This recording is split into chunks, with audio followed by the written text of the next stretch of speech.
Berjumpa lagi dengan TJ44 di Cerita Bersambung. Seperti biasa, sebelum lanjut video ini, jangan lupa tekan tombol subscribe dan like channel ini. Jika sudah, terima kasih.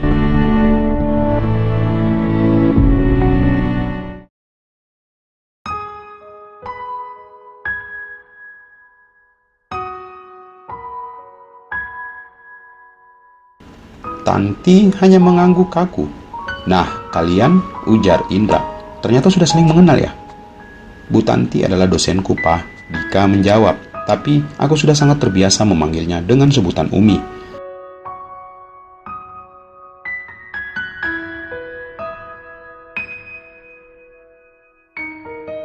"Syukurlah, ternyata kalian sudah saling mengenal," tanggap Indra.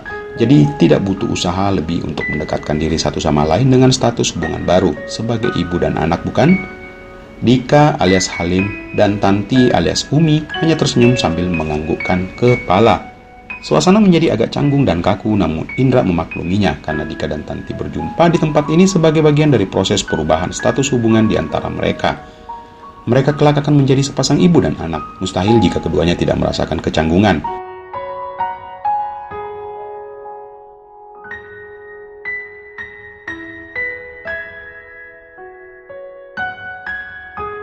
Sikap kaku kentara benar diperlihatkan oleh Tanti, berbeda dengan Dika yang tampak enjoy. Indra jadi teringat dialognya dengan Dika 2 hari lalu. "Suatu hari, Papa akan mempertemukan kalian," ujar Indra kala itu. "Tidak lama lagi, mungkin dalam 2 atau 3 hari ke depan. Kamu siap?"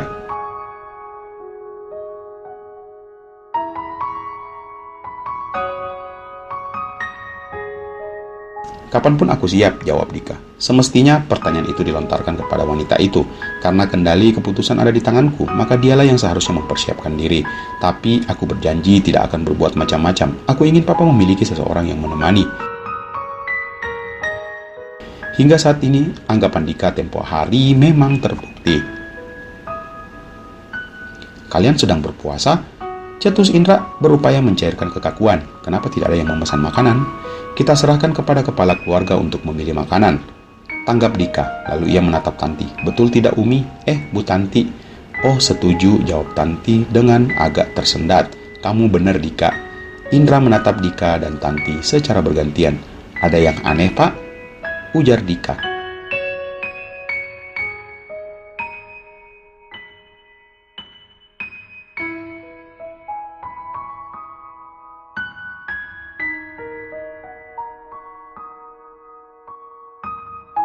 "Hanya sedikit merasa terganggu dengan cara kalian memanggil satu sama lain," jawab Indra. "Jadi hari ini silahkan kalian melakukan konsolidasi." Tanti tertawa pendek. "Konsolidasi, Mas?"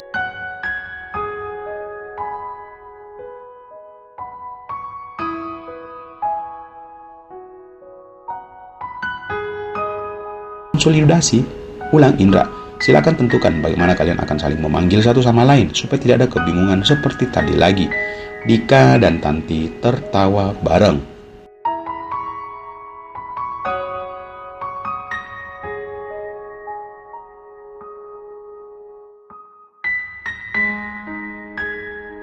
Seiring waktu, kekakuan makin meluntur. Masih ada, namun kadarnya jauh menurun dibandingkan ketika Dika dan Tanti baru saja. Putranya sangat besar dalam meluluhkan kekakuan tersebut. Ia memanfaatkan momen perkuliahan sebagai tema obrolan yang tentu saja dapat ditanggapi dengan mudah oleh Tanti.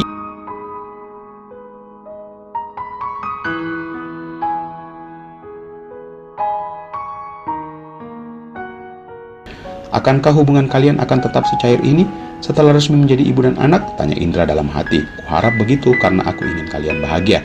Kini mereka tengah berbincang selepas semuanya menandaskan santapan masing-masing, sekedar mengisi waktu sambil memberi kesempatan bagi makanan yang baru mereka santap agar turun sepenuhnya ke lambung. "Pada awalnya, aku menganggap bahwa Dika berkelakuan baik di kampus," tutur Indra. "Kenapa? Karena tidak ada laporan apapun dari pihak kampus soal itu. Lalu aku tersadar bahwa universitas tidak punya guru bimbingan dan konseling." Dika dan Tanti tertawa.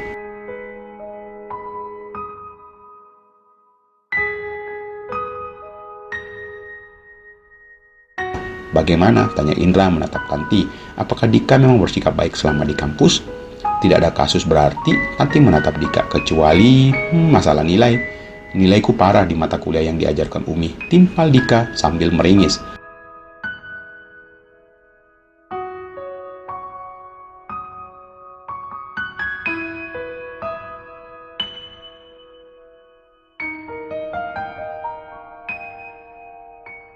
Lalu takdir mempersatukan kalian, tanggap Indra. Sebagai ibu dan anak, lebih dari sekedar hubungan dosen dan mahasiswanya.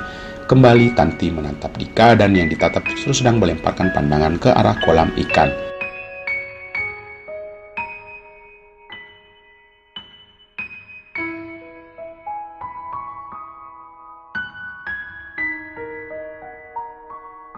Nah, begitulah Dika, komentar Indra, memaksa putranya kembali fokus pada dua orang dewasa di sekitarnya. Di tengah suasana makan siang tiba-tiba melamun. Dika hanya tertawa kecil. Jangan melamun lagi nak, sambung Indra. Sebentar lagi kamu akan kembali memiliki seorang ibu, seorang Umi, ibu Dika sambil menatap Tanti. Tanti hanya mengangguk sembari tersenyum.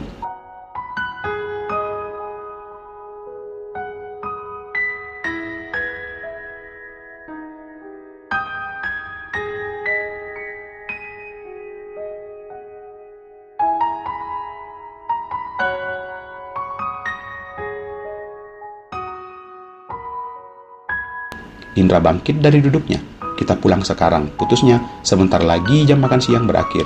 Dika dan Tanti mengangguk serempak tanda setuju. Kamu tahu kediaman Bu Tanti? Tanya Indra menatap Dika.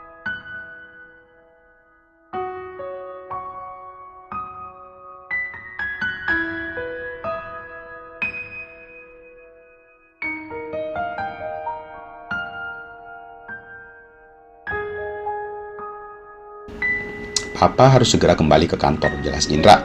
Jadi tidak mungkin Papa mengantar Bu Tanti pulang.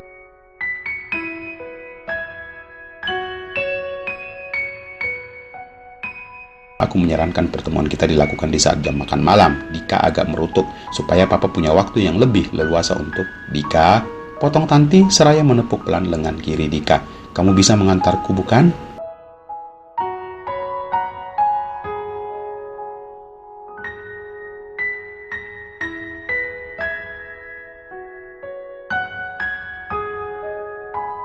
Dika menjawab dengan anggukan. Jadi jangan ngomel ya, ucap Tanti pelan namun bertendensi tegas. Baiklah Umi, jawab Dika, maaf. Diam-diam Indra tersenyum, hatinya gembira menyaksikan calon istrinya berhasil menjinakkan Dika.